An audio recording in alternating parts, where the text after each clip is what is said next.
Well, I'm here to tell you, aluminum makes a awful mess. New project, again, another new mess. But wow, what a lot of cleanup.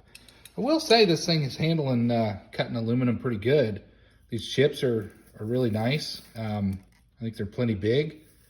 But man, it just makes a terrible mess.